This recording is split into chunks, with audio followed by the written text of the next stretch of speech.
tercer día del segundo Simposio Pedagógico Nacional 2024. El día de hoy tenemos un invitado de lujo. Él es especialista formador de la Dirección de Formación de Docentes en Servicio, la DIFOS, el maestro Joel Ovalle Ocampo. En esta ocasión nos va a disertar su ponencia, el trabajo de las pautas en común y la observación interna entre pares. El maestro formador de DIFOS del Minedu es también docente de educación superior y catedrático en universidades públicas y privadas. Una de sus publicaciones ha sido en los factores socioeconómicos y rendimiento académico, comprensión del tiempo histórico. Adelante, maestro Joel. Muy buenas noches, estimados participantes de este simposio. Es una gran oportunidad para mí compartir experiencias con los que están escuchando, agradeciendo la invitación del Colegio Micaela Bastidas, quienes tienen esta iniciativa de hacer este evento pedagógico muy importante que atiende a una demanda. Todos los docentes estamos en condiciones de seguir aprendiendo y estos simposios, con la participación de todos los ponentes, ayuda a lograr este propósito. Por tanto, me sumo a ese equipo de querer compartir experiencias a través de un tema muy importante, ¿no? Muy importante, con perspectiva, toda vez de lo que se va a presentar el día de hoy es con base a la experiencia que se tiene en un grupo de colegios a nivel nacional y también lo que plantea hoy en día el propósito de la educación en el Perú a través de diversos proyectos, en los proyectos educativos regionales, en el mismo marco normativo, nos habla de un tema muy importante, ¿sí? Me han invitado para poder conversar con ustedes sobre la importancia de qué es una pauta de trabajo en común y una observación entre pares. Antes de iniciar, quiero compartir con ustedes la siguiente información que encontré en estos días en cuanto a lo que viene a ser el contenido de esta ponencia. Literalmente dice: la educación se enfrenta hoy a retos significativos según diferentes informes que se van publicando desde hace un tiempo. La fragmentación del trabajo docente, la falta de propósito común en las instituciones y el aislamiento profesional que muchos educadores sufren. Estas condiciones no solo afectan al bienestar de los docentes, sino que también limitan la capacidad de las instituciones educativas para adaptarse a un mundo en constante cambio. En este contexto, es imprescindible reconfigurar la manera en que los docentes trabajan y colaboran. En este sentido, las comunidades profesionales de aprendizaje ofrecen una solución a este problema al transformar la cultura organizacional y pedagógica de las instituciones educativas. Este enfoque ha demostrado ser eficaz para fomentar una enseñanza más reflexiva, colaborativa y alineada con los objetivos institucionales y las necesidades de los estudiantes. Esto lo dice el señor Federico Malpica, director del Instituto Scalae en este año 2024. De lo que aquí dice, rescatamos 3 ideas claves. Que los docentes estamos atravesando una situación en que nuestro trabajo está disperso, o sea, cada uno está trabajando a su manera. A eso le conocemos como una fragmentación del trabajo docente. No se trabaja con un propósito en común en las instituciones. Esto lo demuestran las investigaciones. Por tanto, se busca, dice, es imprescindible reconfigurar esta forma a través de comunidades profesionales de aprendizaje. Para ello, el Ministerio de Educación, en el año 2021, crea el ciclo de formación interna, mediante resolución viceministerial 186/2021. Este ciclo de formación interna está concebido como una acción formativa orientada al fortalecimiento de las competencias profesionales y personales del docente en servicio a través de la identificación de sus prácticas pedagógicas y de las oportunidades para la mejora continua, así como la gestión de comunidades profesionales de aprendizaje a través del trabajo colaborativo, cooperativo entre las y los docentes. Es decir, que desde el año 2021, ya en el Ministerio de Educación, está siendo fomentada, está impulsando la conformación de comunidades profesionales de aprendizaje. Y miren, en el artículo anterior hemos visto que las comunidades profesionales de aprendizaje ofrecen esa solución frente al problema del trabajo fragmentado del docente, frente a que en las instituciones no se están trabajando propósitos comunes. Y eso, lógico, dice, afecta el bienestar del docente, ¿no? Entonces, si ya en el Ministerio, a partir del 2021, crea esta acción formativa del ciclo de formación interna, con un solo propósito, con una sola finalidad. La finalidad es la mejora continua de la práctica pedagógica de manera colaborativa y sistemática para el desarrollo de las competencias profesionales docentes de acuerdo con el marco del buen desempeño docente y los estándares de competencias de los docentes. Asimismo, y los desafíos que plantean los aprendizajes definidos en el Currículo Nacional de la Educación Básica, así como el fortalecimiento del liderazgo pedagógico del equipo directivo en los procesos de formación, en la conformación de las comunidades profesionales de aprendizaje. Es decir, el ciclo de formación interna está centrado en ayudar, apoyar a que el docente mejore su práctica pedagógica en el marco de las competencias que nos da el marco del buen desempeño docente, valga la redundancia, pero fomentando, fortaleciendo el liderazgo pedagógico del equipo directivo. ¿Con qué propósito? Conformar comunidades de aprendizaje. Entonces, hablar de comunidades profesionales de aprendizaje en el Perú ya no es nuevo. Hace 3 años se viene impulsando y se viene trabajando. Esta acción del ciclo formación interna, o otros le llaman programa, se instaura en instituciones educativas que han sido focalizadas a nivel nacional. Ya son más de 280 colegios a nivel nacional que han sido, focalizados para trabajar en este ciclo de formación interna, pero con el propósito de conformar profesionales de aprendizaje.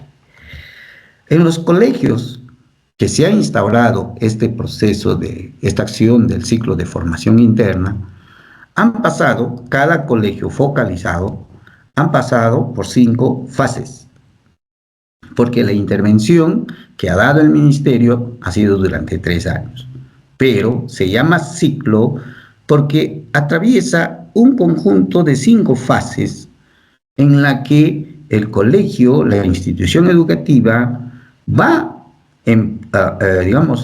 empoderarse de lo que viene a ser cómo se conforman con comunidades profesionales de aprendizaje. Por ejemplo, en un primer momento, en una primera fase, la institución educativa pasa por un ciclo de sensibilización que no viene a ser más que todo el personal educativo, directivo, conozca que el perfil de egreso de la educación básica es la visión en común. Es decir, todos o todas las acciones que se realizan en el colegio deben estar alineadas a lo que propone el perfil de egreso de la educación básica, que no viene a ser 11 aprendizajes que los estudiantes deben lograr. Esa es la primera acción que se realiza en un colegio que tiene el ciclo de formación interna. Una segunda fase o un segundo proceso es a través de un autodiagnóstico y otros instrumentos se identifican necesidades formativas de la práctica docente. Es decir, la institución educativa, a través de ese autodiagnóstico, o sea, el docente hace un autodiagnóstico para identificar institucionalmente qué necesidades formativas se necesita atender en la institución. Y aquí ya es algo muy interesante. Al ser autodiagnóstico y propio de la institución, estamos viendo que es la institución quien establece esas necesidades formativas. Una vez identificado esas necesidades formativas de los docentes, se pasa a una tercera fase.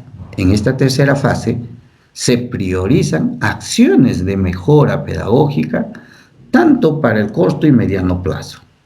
Ahí se define qué acciones de mejora pedagógica se van a insertar con asistencia técnica del Ministerio, de la DRE y de la UGEL. Aquí entran todos los documentos normativos, las normas, los comités de gestión, etc. Una vez que se prioriza esas acciones de mejora, surge recién un instrumento que va a dinamizar todo este programa de ciclo de formación. Es que la institución diseña e implementa pautas de trabajo en común, que es lo que hoy día vamos a conversar. Es decir, que la pauta de trabajo en común se convierte ya en un instrumento que dinamiza la implementación del ciclo de formación interna en una institución educativa de nivel secundario. Pero para llegar a este diseño de esta pauta, se ha debido transitar por estas fases que hemos explicado. Y se termina, después de implementar esta pauta de trabajo en común, se llega a un balance y se recoge las evidencias para poder decir cuánto hemos logrado, cuánto se ha avanzado a través de la implementación de estas pautas de trabajo en la institución educativa. En ese balance se hace una autoevaluación, o mejor dicho, una evaluación de 360 grados. Se conoce a este instrumento como una autoevaluación, coevaluación y heteroevaluación. Como ven, el ciclo de formación interna que ha sido, instaurada en el año 2021 a través de la norma, fomenta el trabajo para la construcción y la formación de comunidades profesionales de aprendizaje. Pero nos vamos a centrar en la materia que nos han invitado a hablar sobre la pauta de trabajo en común. ¿Por qué es importante este instrumento? A continuación, vamos a ver y explicar y compartir con ustedes experiencias de lo que se ha trabajado en este diseño de la pauta de trabajo en común. Y vamos a ver también que este instrumento es propio de la institución educativa. Esa es la gran ventaja de fortalecimiento de la institución, porque es la institución que construye este instrumento para la institución y desde la institución. Bien, a continuación vamos a ver. Primero, ¿cómo conceptuamos a la pauta de trabajo en común? Lo vamos a decir así en palabras bastante precisas. La pauta de trabajo en común es un acuerdo institucional para el fortalecimiento de la práctica pedagógica. Y hemos visto antes que esa práctica pedagógica ha sido identificada a través de un autodiagnóstico. O sea, ya se identificó la pauta, entonces institucionalmente asumimos acuerdos de cómo vamos a fortalecer esa práctica identificada como debilidad. Consiste en establecer una metodología común a partir de bases teóricas. Es decir, la institución educativa, a través de un trabajo colegiado, socializado, decimos, ¿qué metodología vamos a seguir para fortalecer la práctica pedagógica identificada? Pero tiene que estar respaldado por bases teóricas. No es antojadizo ni arbitrario. Esa metodología en común debe tener un respaldo teórico. ¿Quién lo dice o qué investigaciones ya han dado como conclusiones que esto es importante lo que se va a citar? Asimismo, como es un acuerdo institucional, va a permitir que el colectivo docente tome decisiones consensuadas sobre los procedimientos que deben incorporarse en la práctica docente. Es decir, que nada es impositivo, o sea, aquí no es que nadie le dice tú me lo tienes que hacer, no, es el colectivo docente quien va a determinar qué procedimientos, qué estrategias debemos incorporar en nuestra práctica docente. Y por eso se llama de trabajo en común, pauta de trabajo en común, común para todos, pero que sale del consenso. Ahora, estos procedimientos van a contener niveles de complejidad, de gradualidad y con qué frecuencia debemos aplicar en la institución educativa. Federico Malpica, que es uno de los asesores de la implementación del CFI, es un consultor internacional, lo define a la pauta de trabajo en común de la siguiente manera, como una síntesis de lo que aquí estamos conversando. Él dice que la pauta de trabajo en común es un documento técnico de trabajo que permite a un colectivo docente acordar una serie de procedimientos para la práctica educativa con la finalidad de darle consistencia al proceso de enseñanza en función del aprendizaje que se quiere conseguir. Esa es una definición técnica del señor Federico Malpica que se acerca a lo que aquí estamos explicando. En síntesis, la pauta de trabajo en común es elaborada institucionalmente, es elaborada por la institución con participación del colegiado en la que van a determinar las estrategias, los procedimientos que debemos seguir para fortalecer nuestra práctica pedagógica, pero esas estrategias, esas acciones, esos procedimientos se convierte en una metodología común, común para todos. Es decir, nadie debe decir que no, esto no va conmigo, que yo soy del área, que tal. No, es común. Porque, nuevamente reiteramos, aborda esta práctica, esta pauta, atiende a una necesidad formativa producto de un autodiagnóstico institucional.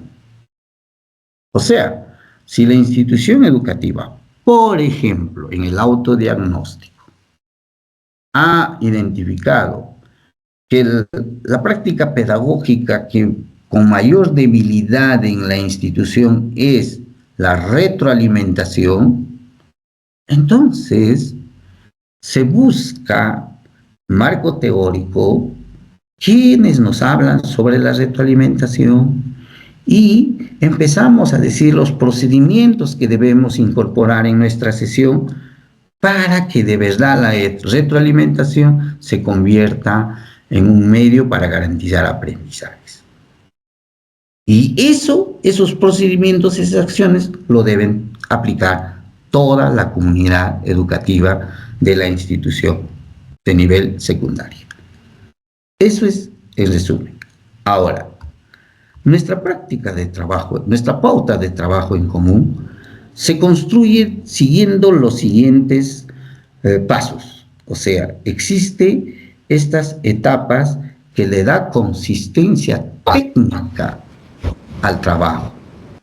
¿Cómo se diseña la pauta de trabajo en común? En primer lugar, la institución educativa conforma un equipo de líderes para el diseño de la pauta. Ojo, la institución educativa. De ahí surgen estos líderes pedagógicos. Ellos son los que van a diseñar esta pauta. Luego de conformar el equipo de líderes, el equipo pedagógico que va a elaborar esta pauta, se hace un proceso de indagación académica de la competencia docente que se va a desarrollar en esa práctica pedagógica priorizada. O sea, ¿por qué práctica pedagógica priorizada? Porque es el resultado del autodiagnóstico. En esta indagación académica se revisa diversas fuentes bibliográficas. Se invita al colegiado, a los docentes, que también aporten con teorías, con conceptos, artículos, estrategias que enriquezcan a la elaboración y a la construcción de esta pauta.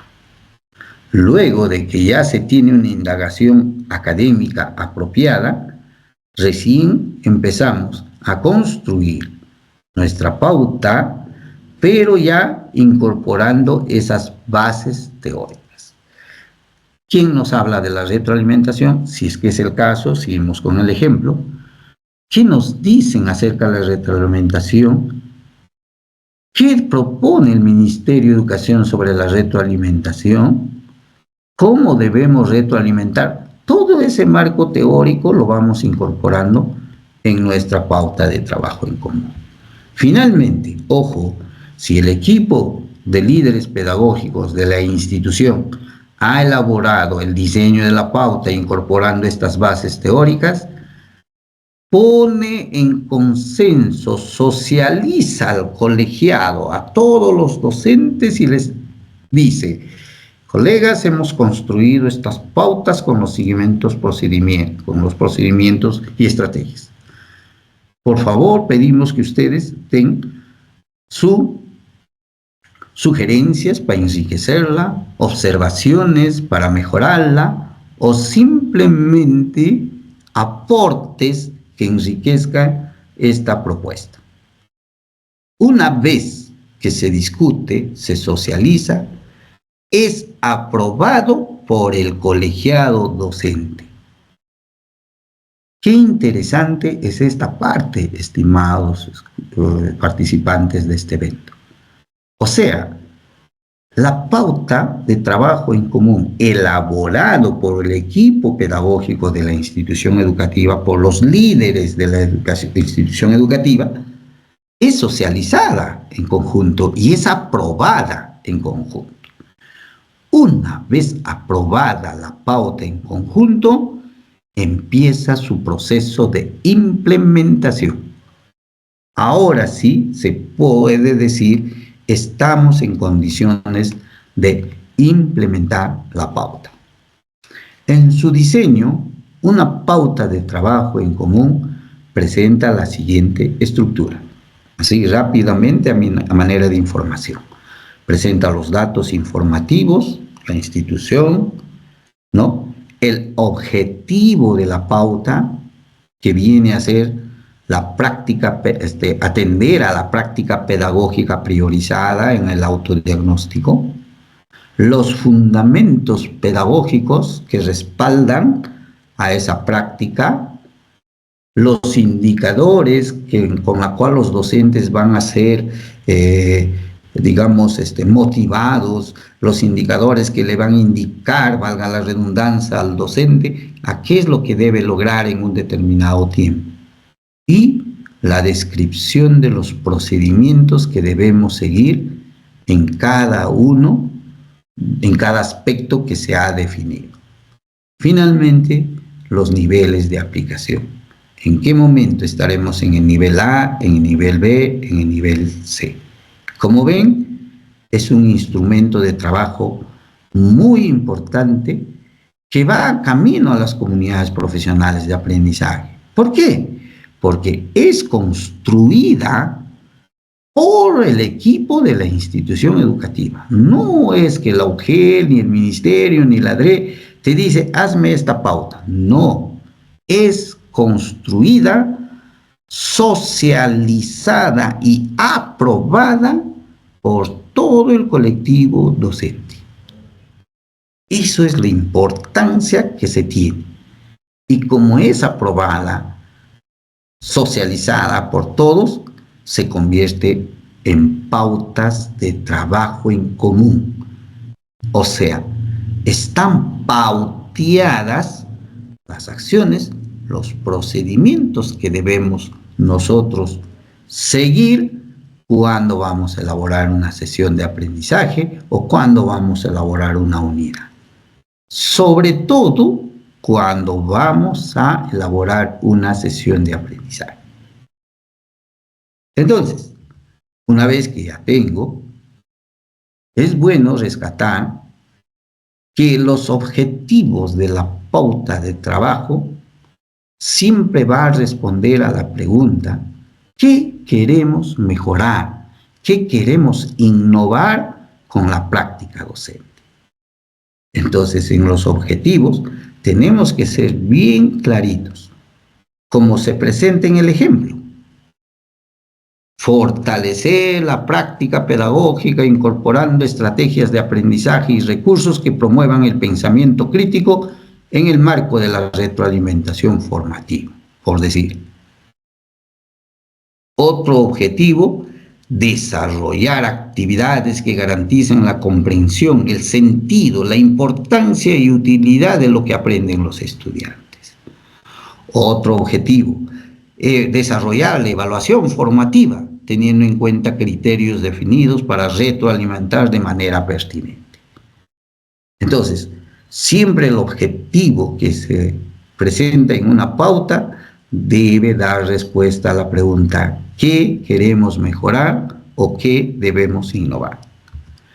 Los fundamentos pedagógicos que habíamos visto son claves porque son los que van a sustentar esos procedimientos, esas estrategias.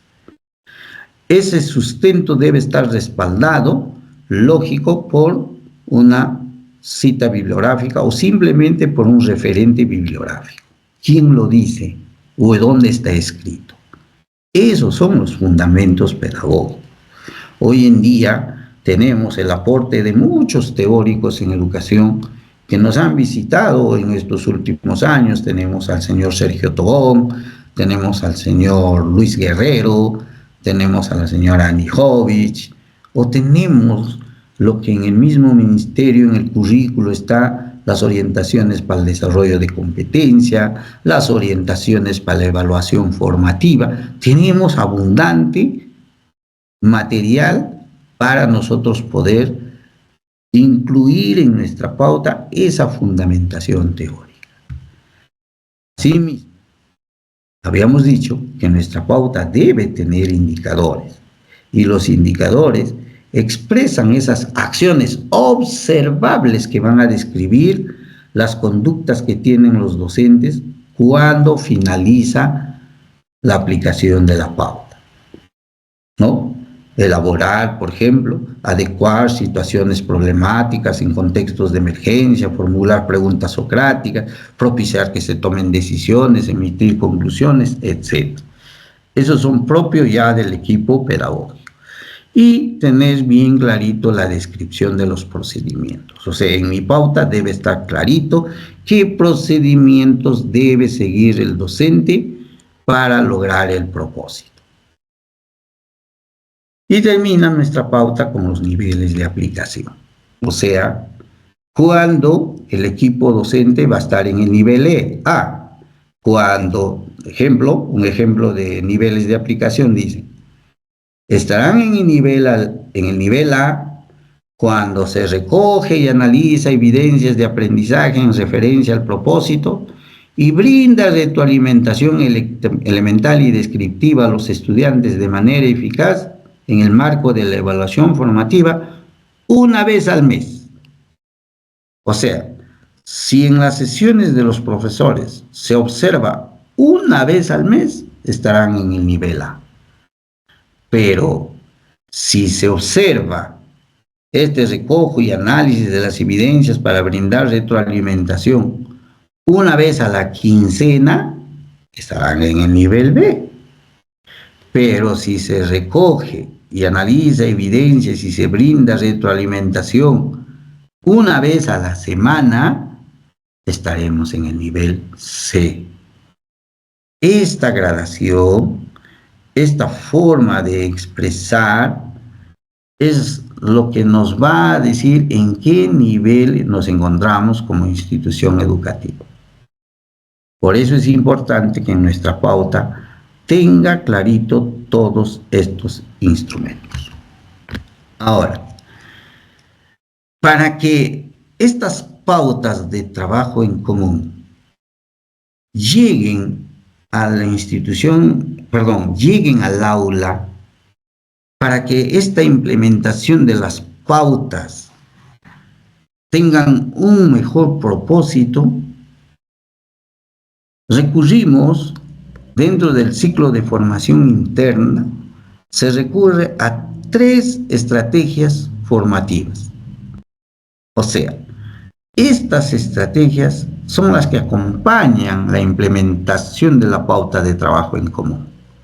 La primera estrategia es la reunión del trabajo colegiado, que es algo muy común en los colegios GEC, donde el coordinador pedagógico tiene horas del trabajo colegiado para que pueda trabajar con los docentes las orientaciones, para que pueda trabajar con los docentes experiencias de cómo debemos hacer acciones pedagógicas, de acompañamiento, monitoreo, etc. O sea, las reuniones de trabajo colegiado es una estrategia en la que se puede dar a conocer los procedimientos de la pauta, las acciones de la pauta y que el docente debe cumplirlo en cada sesión.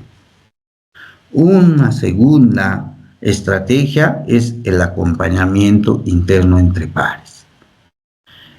Como vamos a ver, esta estrategia tiene el propósito para que un docente aprenda de otro docente. Y finalmente se termina con una sesión clínica, que viene a ser, en resumen, cómo el colegiado se reúne para tomar decisiones frente a una práctica pedagógica.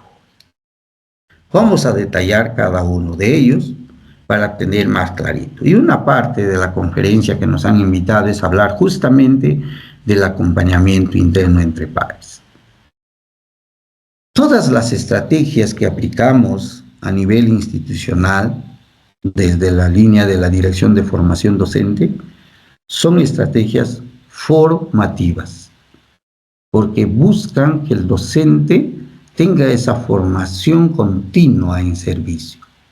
Por tanto, el acompañamiento interno entre pares es una estrategia formativa que empleamos para mejorar el desempeño docente, pero para ver cómo es que se está implementando esas pautas de trabajo en común que se ha aprobado colegiadamente.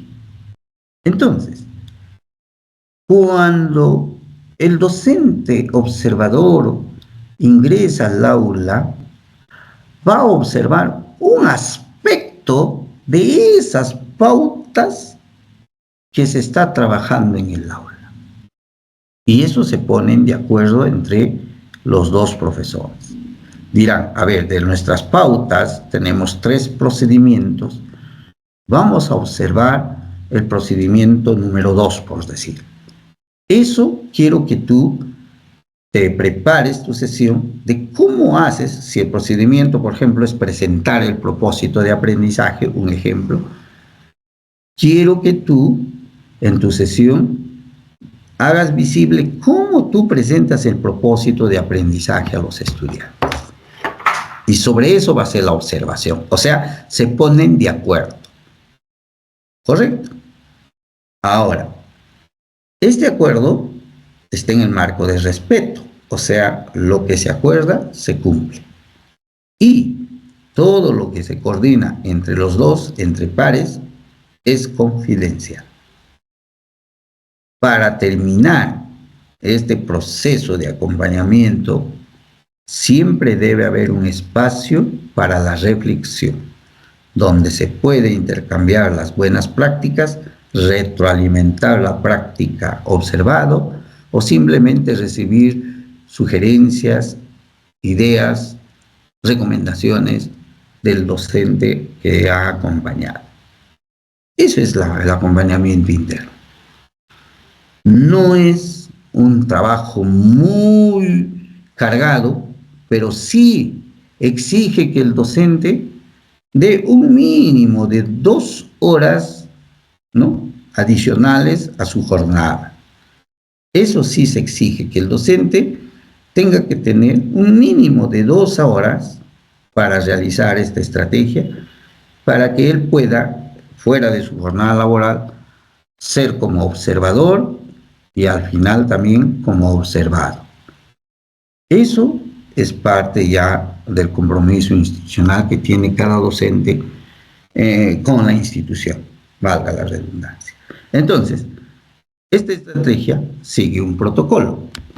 Primero, el acompañamiento interno se planifica, ¿no?, coordinando los pares, fecha, hora, día en que se va a realizar. Van a los dos a coordinar cómo van a completar el instrumento que se llama cuaderno de campo, en la que se va a registrar las observaciones que se da en el aula, las preguntas que se van a dar para la reflexión, etc. Todo eso antes de realizar el acompañamiento. Durante el proceso de acompañamiento se da la observación, donde el acompañante debe llegar 1 minuto o 2 minutos antes de la sesión como mínimo, para poder ser que la puntualidad es parte del respeto que entre los dos han acordado. ¿Ve? Luego, el acompañante toma notas en su cuaderno de campo, en su registro de campo, todas las acciones de interacción docente-estudiante, estudiante-estudiante que se dan en la institución.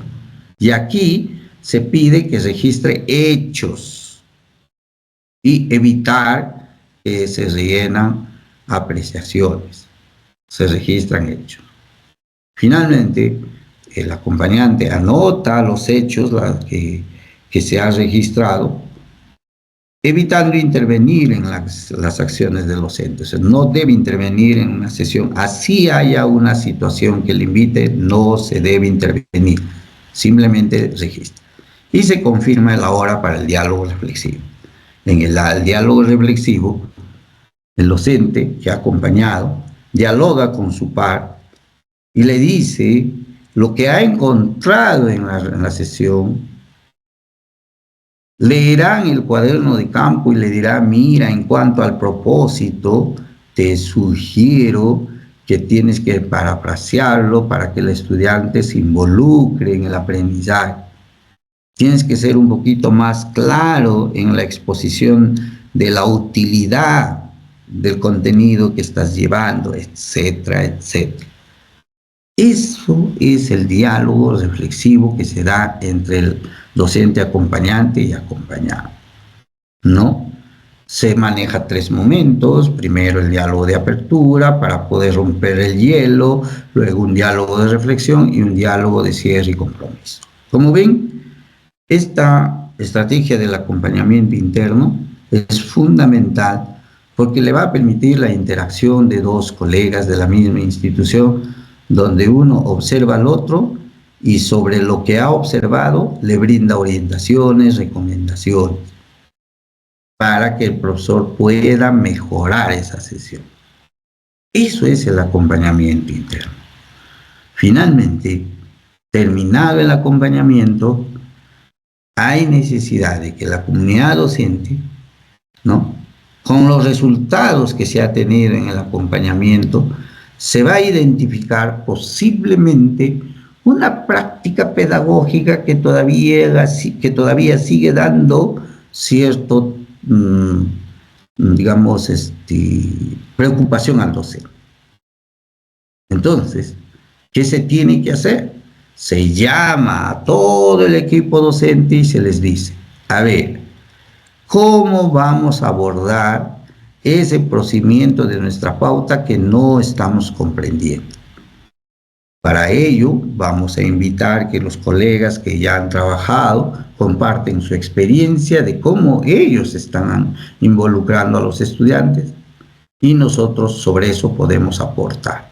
Y la conclusión de todo ello se llama resultado de la sesión clínica.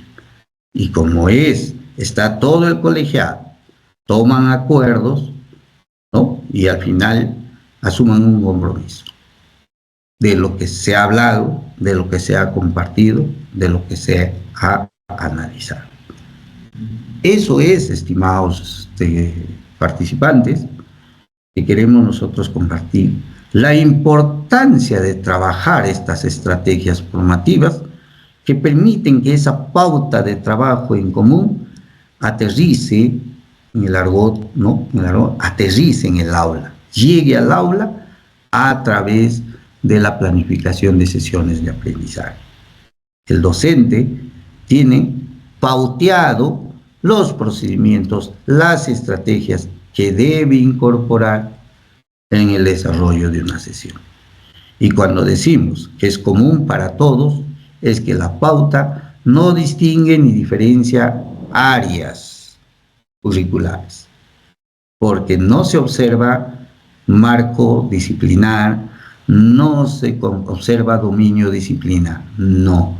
Se observa procedimientos que están en la pauta y generalmente los procedimientos atienden a necesidades formativas, como por ejemplo, de cómo involucramos a los estudiantes en los procesos de aprendizaje, cómo es que hacemos interesante la sesión, importante la sesión, cómo es que desarrollamos el pensamiento crítico de los estudiantes, cómo desarrollamos su pensamiento creativo, si la actividad que estoy llevando al aula me va a permitir desarrollar ese pensamiento crítico. Eso es lo que se observa, estimados amigos. Por eso se dice que es común para todos. No distingue áreas, no distingue salones ni grados. Simplemente observa la práctica del docente para poder mejorar. Agradezco, muchas gracias. Estoy predispuesto a responder si hay alguna pregunta, estimado profesor moderador. Si hay alguna pregunta o cómo es el sistema, si es que hay algo más para aclarar.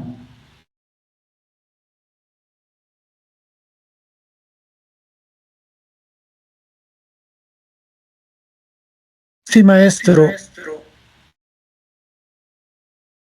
Muchísimas gracias por su clara y magistral exposición. Mi pregunta es, maestro, de que estas actividades se realiza una sola vez al año, cada vez que se requiera, o va a tener un tiempo específico de 3, 4 veces al año, o es lo mismo que están haciendo los especialistas al ingresar al aula cuando vienen a hacer supervisión u observación de clases. No, a ver, como son estrategias formativas, la idea es cuando ya la institución empieza a conformar comunidades profesionales de aprendizaje, entonces el primer paso es que estas estrategias lo incorpora en su proyecto curricular institucional. Cuando ya está incorporado en el PSI y si es posible también en el PI, entonces al ser incorporados en los documentos de gestión, ya podríamos estar trabajando como actividades en el plan anual de trabajo, donde podemos establecer una periodificación. Es decir, durante el año 2025 se va a hacer 2 acompañamientos internos y 2 sesiones clínicas durante el año, ¿no? Porque lo que se trata es que la pauta de trabajo en común sea implementada, sea trabajada por cada docente en sus sesiones de aprendizaje. O sea, si el profesor, esos procedimientos, esas estrategias que han sido construidas colegiadamente, no los aplica a las sesiones, entonces la pauta queda en el aire, queda como un documento. Lo que queremos es que la pauta se convierta en un instrumento, un procedimiento de cómo aterriza las sesiones de aprendizaje. Eso es, estimado profesor. Por tanto, ¿de quién va a determinar o quién va a establecer esa periodificación? Con autonomía lo va a hacer la institución educativa. Y la observación entre pares no es la misma que hace el especialista o la misma que hace el director, por una sencilla razón. Tanto el director como el especialista vienen con un propósito y generalmente con una ficha donde se observan una serie de indicadores. En cambio, en el acompañamiento entre pares no hay una ficha, no hay una serie de indicadores, lo que hay es un diálogo reflexivo entre los dos colegas.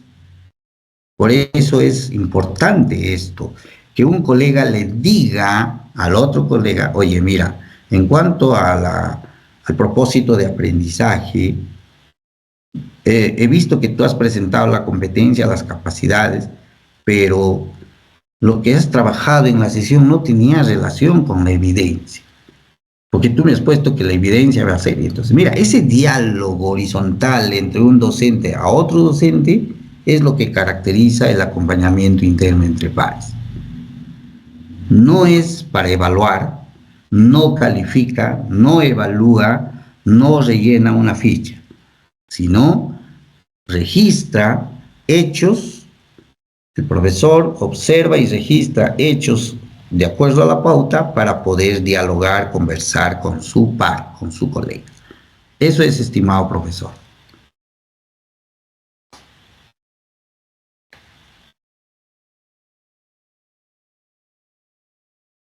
Muchas gracias, maestro Valle.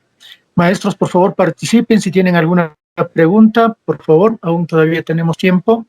Adelante, los micrófonos están abiertos.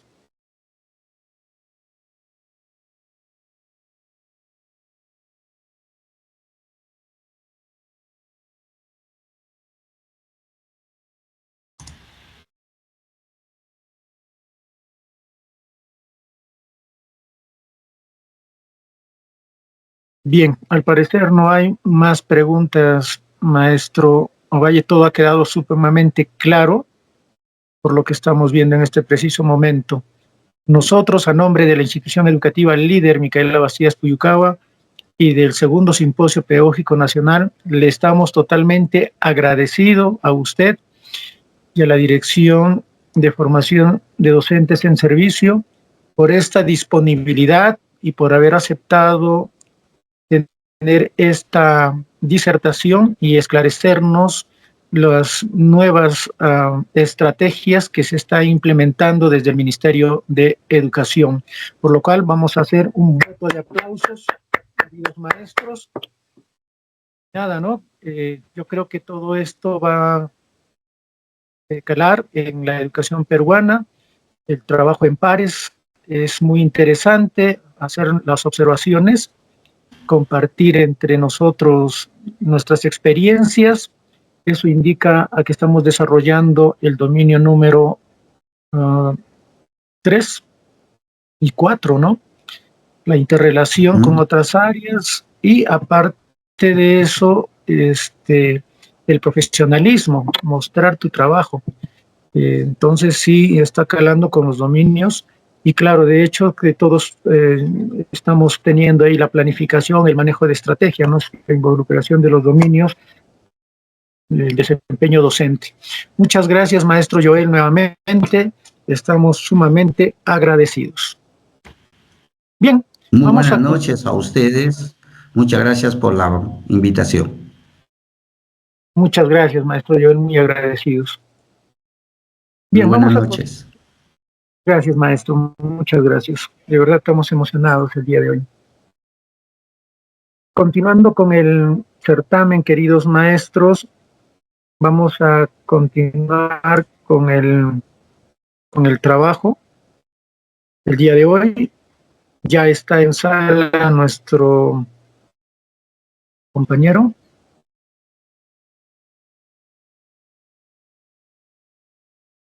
Orlando Guamán Gutiérrez. Bien, vamos a hacerle la respectiva presentación, no sin antes hacer ciertas actividades. Un receso de un minutito, 2 minutitos.